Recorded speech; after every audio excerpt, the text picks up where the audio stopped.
Sí, sí, dos, sí, sí. Cuando pienso en todo lo que hemos pasado, siento un gran orgullo de lo alcanzado. Sé que falta mucho por llegar, pero sin ti será imposible volver a empezar. Adolescente, si amor de adolescentes. Hello, viewers, art heads, art fans, cultural commandos, friends of the Kalm Report. It's James Cohan, your half-assed reporter, the guy on the bike. And we are down on Grand Street, and we're going to try to run in and see some shows. Stay tuned. Well, we are visiting the upstairs space at Marc Straus Gallery. And we're going to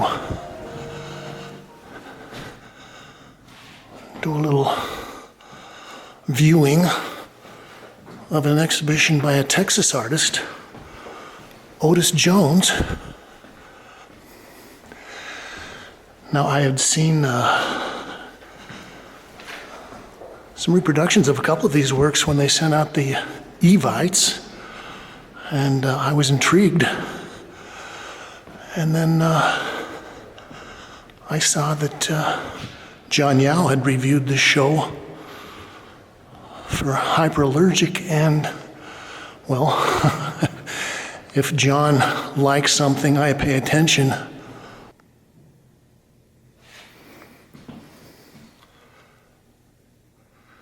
This is black with 2 lines removed, 2018, acrylic on canvas on wood.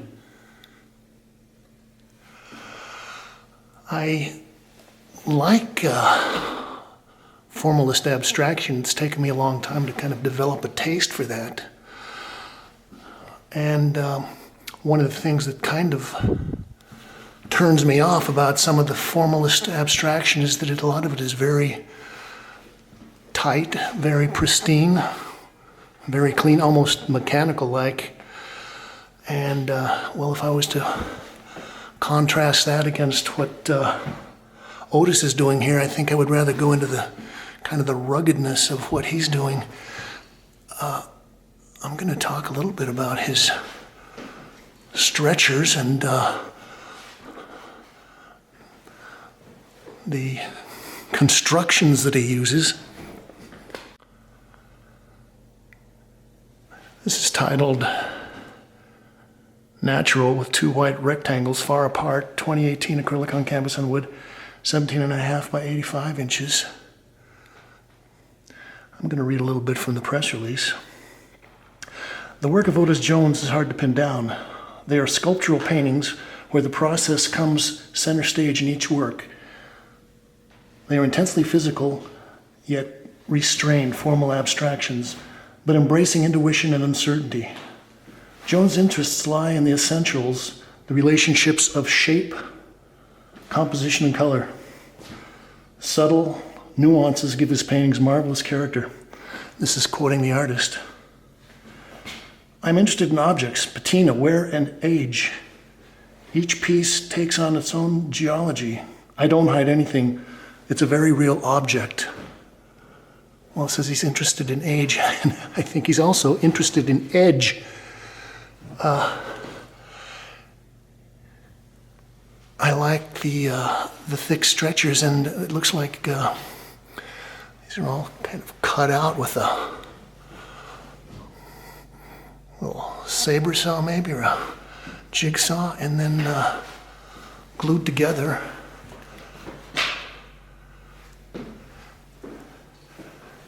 And I like the way that he's left the natural color there.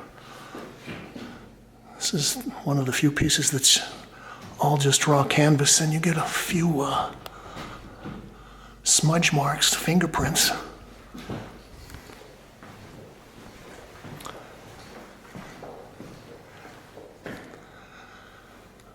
I like these round pieces.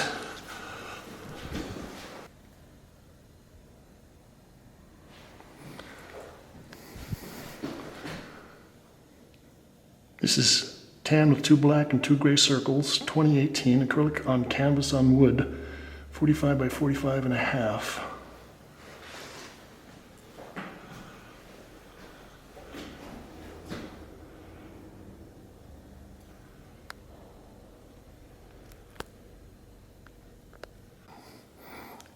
When we were talking about formalism and his little dots that he's taking out,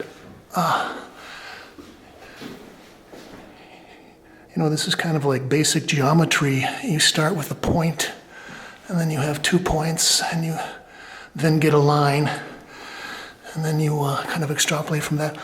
Although that's interesting, these little lower circles are actually raw linen. And, you can sort of see that there are layers and layers of things going on here. And I also like his use of the staples. The staples actually become kind of a pictorial element. And the way that he stacks his wood cutouts up kind of like a Dagwood sandwich. And as far as compositions go, this is about as simple as it gets. This is natural with 1 gray circle. Acrylic on canvas, this is 11 by 11 and a half inches by 3 inches.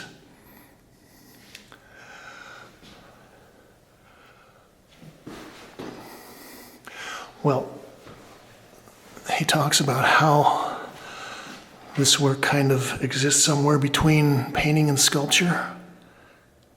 This is titled Red Oxide with 1 Black Circle. And I think Don Judd in his breakthrough or almost manifesto-like essay on specific objects talks about, and this was 1964, he talks about how a lot of the latest work in New York at that time existed somewhere between painting and sculpture, between the wall and the floor. And although I think Otis's work is definitely painting, he's kind of gone off the tracks a little bit as far as how someone would make a nice, slick, flat object to paint on. And again, here is it's almost like an industrial color. This is something that you would prime metal with. So you could see bridges or steel beams in a parking garage that would have this kind of color on there.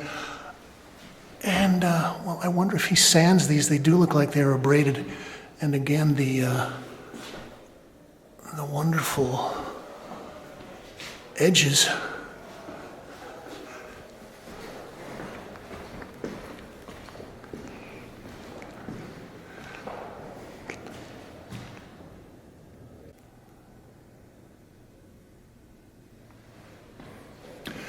This is titled Red with 2 Black and 2 Blue Circles, 2018, 14 and a half by 14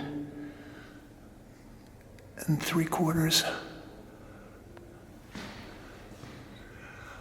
And those 2 little blue circles at the bottom, they almost look like they're electrified in this light, but that's a good example of what you can make colors do when you know how to contrast them.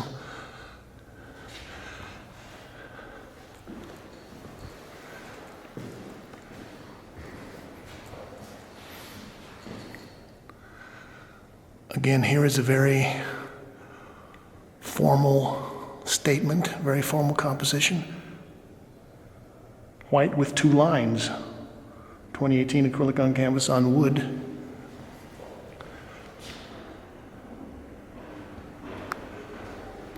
I like the kind of closely keyed off-whites.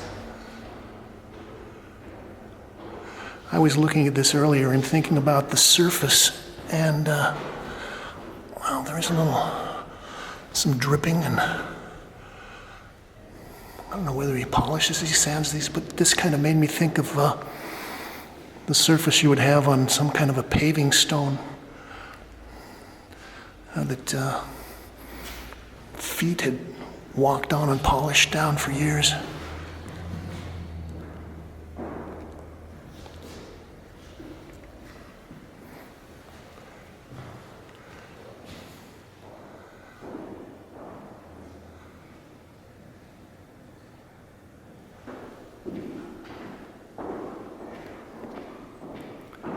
This is black with one black circle. And you can't hardly get much more minimal than that. So we'll look closely and you can see that there's a blue, kind of a cobalt blue pedimenti here.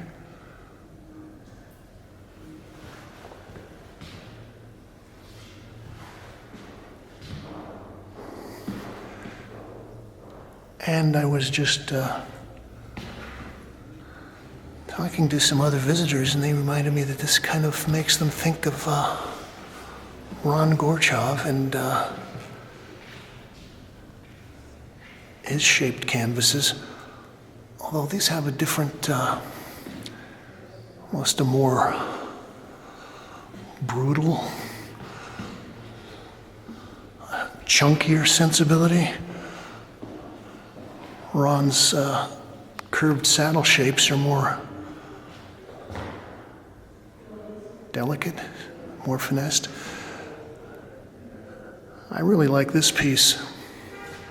This is titled Red with One Red and Two White Circles. You know, I've commented about people that like to paint on wood or on panels, as opposed to people that like to work on canvas, and in this case on linen. And well, I'm a kind of a convert. I started out doing a lot of paintings on wood, and then I switched to linen. And there was something about the soft surface, the absorption of the liquids into the fabric that's different than what you would get on a wood panel. And I think there's also a difference in the way that the surfaces feel when you start to brush into them. I was interested in the dots, and well, there's a little crackle in some of these that's actually rare for acrylic, I thought. So maybe Otis is playing around with other various kinds of solvents or additives, and he must go through boxes and boxes of staples, and I'm sure he's got himself an electric stapler because you would wear your poor little fingers to the bone stapling these in with a regular stapler. This is green with two black lines.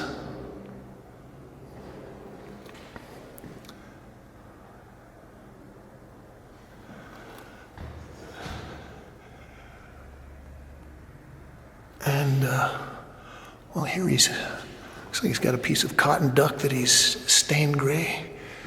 And, yeah, there's some large areas of crackle in the ground, so I don't know what he's doing with those. Maybe that happened somewhere in the... I think he must sand these or do something to abrade the surfaces.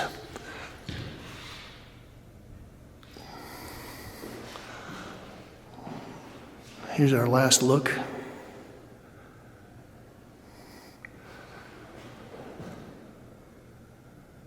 White with one black, one red circle.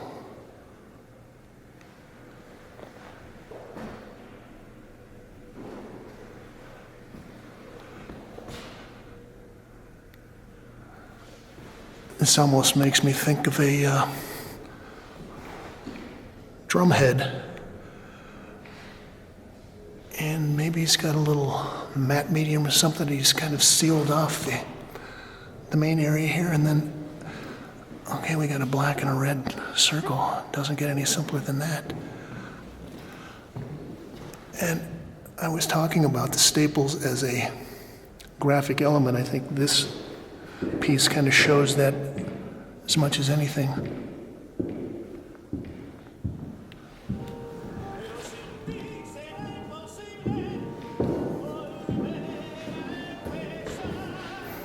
James Cohan reporting on Otis Jones.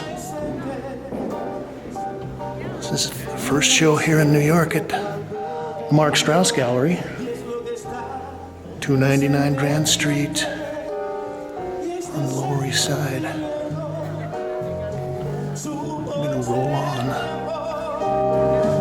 Now we're gonna go down the block, and we're gonna run in here to James Cohan, 291, and we will stroll through Movement Field by Zou Zhen. That's the way you pronounce it.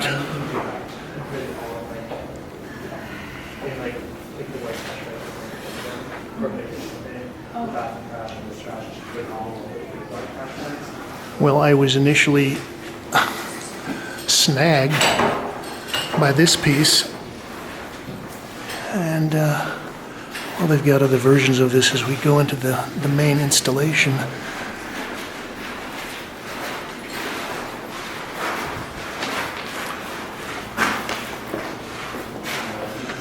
So they're saying these are terracotta copies of ancient Chinese statues, and these bronzed sections are copies of Brancusi's sculpture Sleep, I think. Also, they were saying that this installation is designed to represent protests and people coming together across the world. So they've got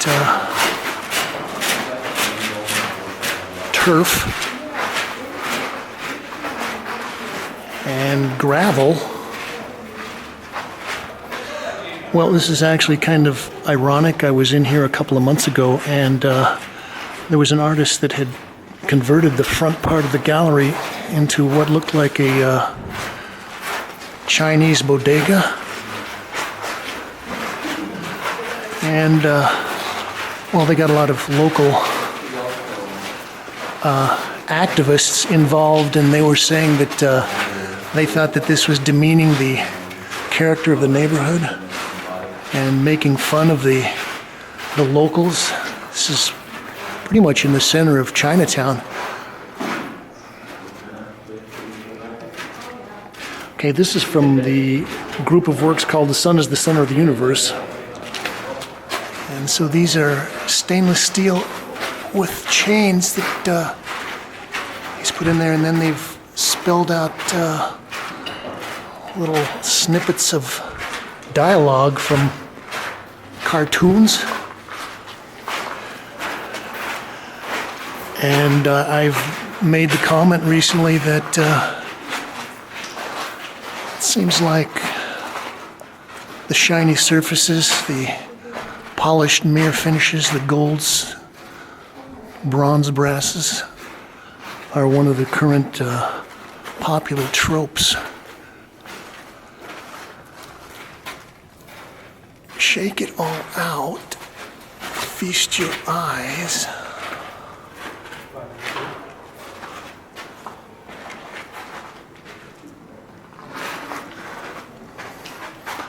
Also, I noticed about 10 people in the back room here doing selfies.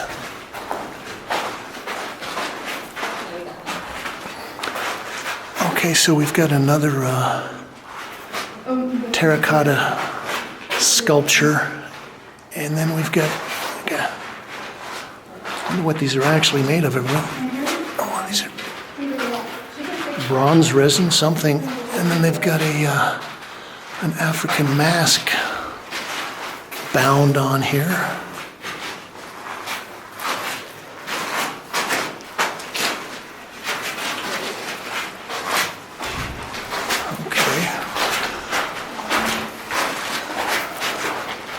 Sorry to disturb the events. I like the sound of the people grinding their feet in the gravel. That's nice.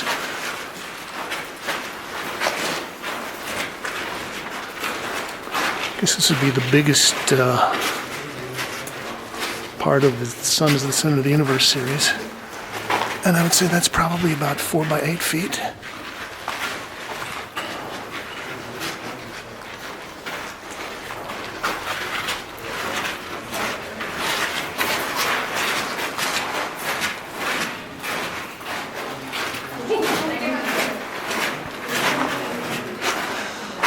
Okay,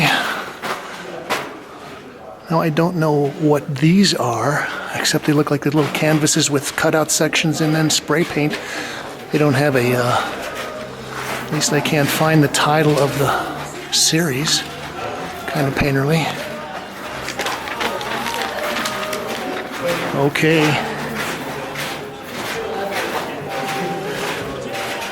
Zou Zhen, movement field. Here, James Cohan. Let's go. Now we're going to go into 291 Grand. Go up the elevator to see the Natalie Karg Gallery.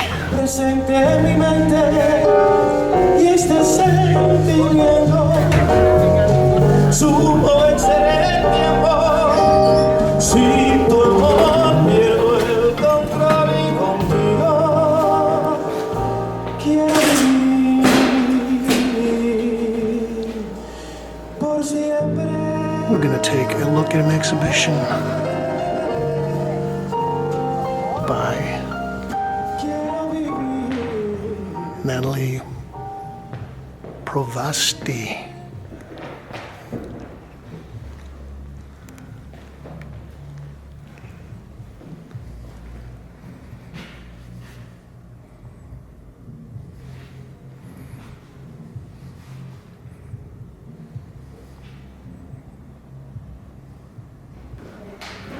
So the title of this show is My Pupil is an Anvil.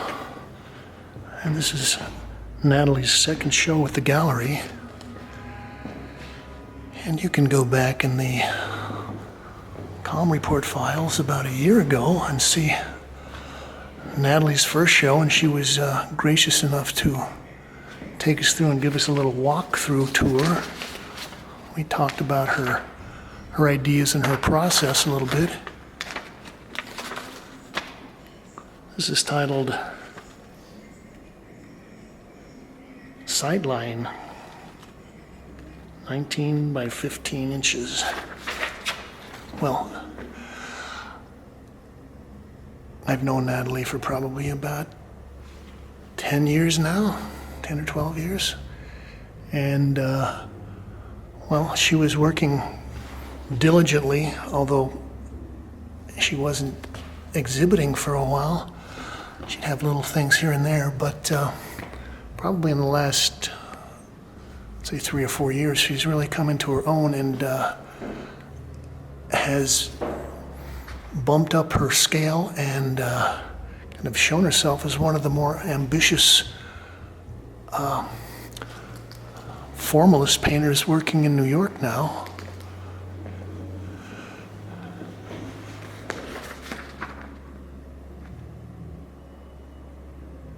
This piece is titled Turn, 2018 oil on linen, 100 by 87 inches. Well, it's actually nice to be in here as the sun starts to set. We get some raking light through the windows. And one of the reasons that's nice is because Natalie works a lot with the variations of the surface. So you've got flats against shiny, matte against rough, kind of wet against dry surfaces. And well, as you can see, she works with very subtle differences in shade and tone. And also, for example, this little kind of an edge, you know, from a distance that looks like it's a notch, but it can't be more than 1/4 of an inch. So when you've got a 10-foot painting and you're dealing with calibrations of planes that are down to 1/4 of an inch, you know, you're working with some pretty fine-tuned compositional elements.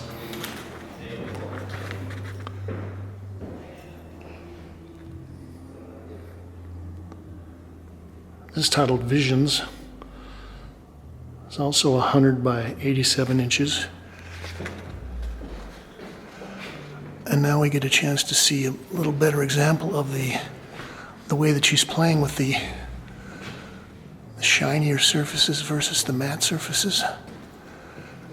Oh, this is good because we almost get a kind of a yellow-green reflection off of these paintings here.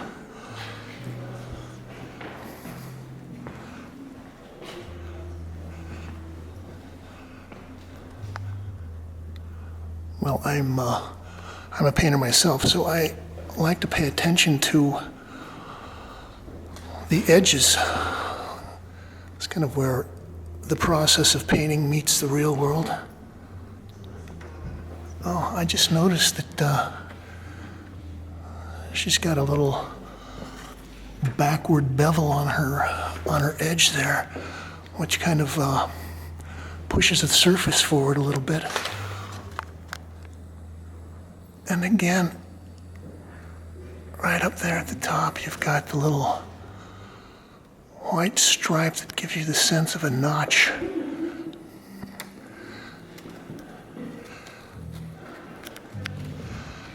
Now, I don't know what her forms are derived from, but it does kind of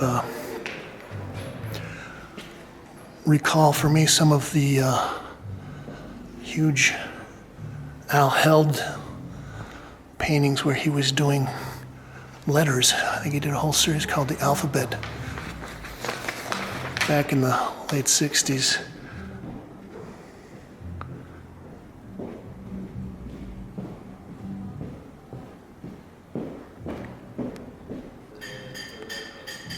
This is titled Scribe. 100 by 87.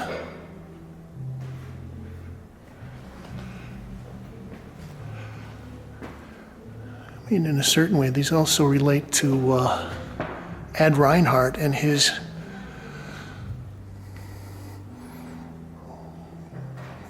I don't know, they were divided into 9 sections. One of the things I noticed about this one is that the other paintings, at least they read as black, this one has a sense of a dark violet. And yeah, her little rectangle right in the center there between the shiny and the matte is nice. I always wonder about how much of this you can actually capture and communicate on video. We'll try. Also, there's a wonderful kind of worked over sense to some of these surfaces that like this shiny section, it almost looks like she's worked on that and polished it with the brush.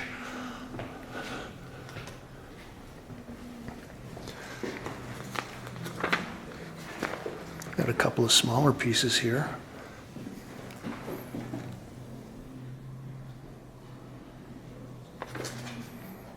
triptych. Okay, this is kind of tricky. So it's actually a diptych, but she's calling it a triptych because she's kind of used her little lines to give you the impression that the center section is its own panel. Again, there is some very delicate color tones there.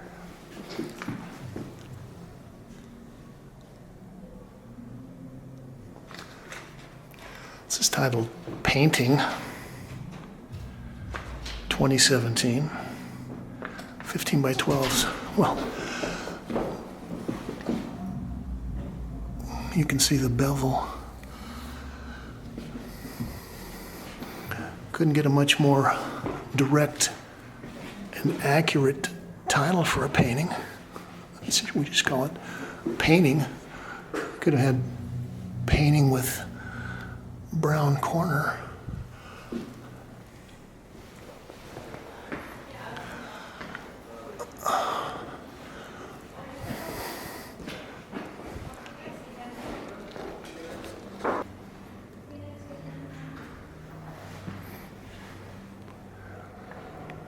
Well, I came in for the opening and I got here about 5 minutes before they closed, so I didn't have time to make any video. And I'm actually finding that people enjoy the quietude of an empty gallery as opposed to the screaming masses at some of the openings. But I was very impressed with these two paintings. First of all, because Natalie is branching out and doing some things with color that she hasn't done before. And also, the idea of placing these in a corner, and that kind of brings up a whole bunch of other questions about reflection, a painting in space, how you think about a diptych. This piece is titled Right, CEV, 2018 Oil and Linen. And they're saying this is 96 by 53, but I think what you've actually got is two panels that are each about 8 by 4.5 feet.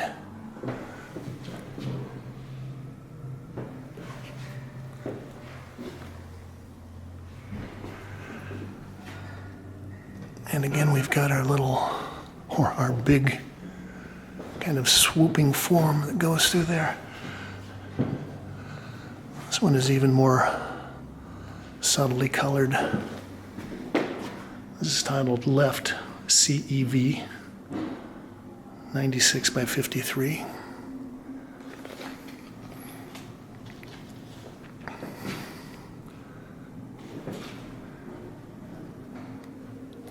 Well,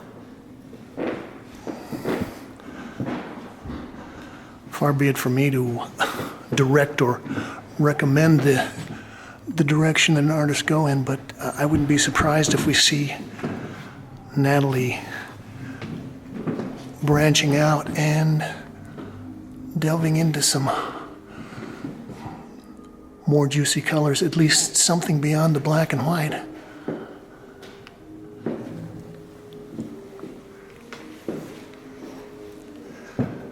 And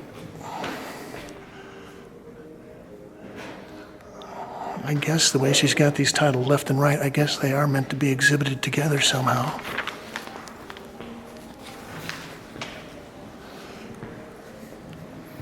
I'm going to wrap up looking at a couple of small pieces.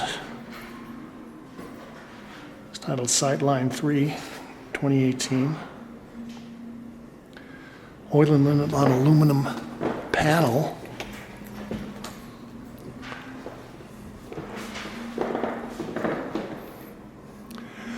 Okay, so we've got our little black line.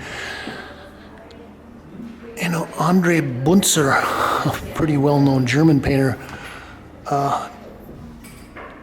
Had to show at Metro Pictures about a year ago, and you can go back and check the files. I did a little report on that, and those are all black paintings with one white line down them. And in a way, these kind of relate to that about, dealing with the division of space, how finely you can kind of key up or tone down colors with a very dark palette.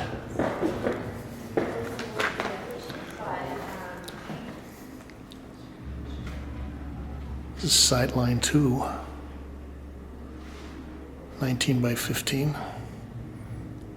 Oil and linen on aluminum panel.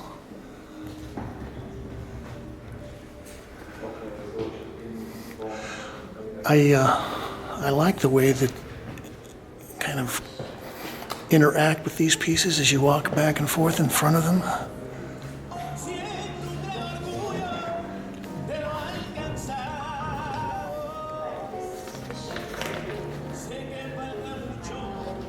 James Cohan reporting on Nathlie Provosty, My Pupil is an Anvil, here at Natalie Karg Gallery on Grand Street. You can leave your comments, reviews, critiques, suggestions, ideas, talking points below. You can like this and share it, and you can subscribe. Let's get our viewership up there. That'd be interesting. But what you have to do is join me, people, and say, thank you, Kate. Quiero vivir por siempre. Chicos. Whoa. Thank you. Oh, thank you.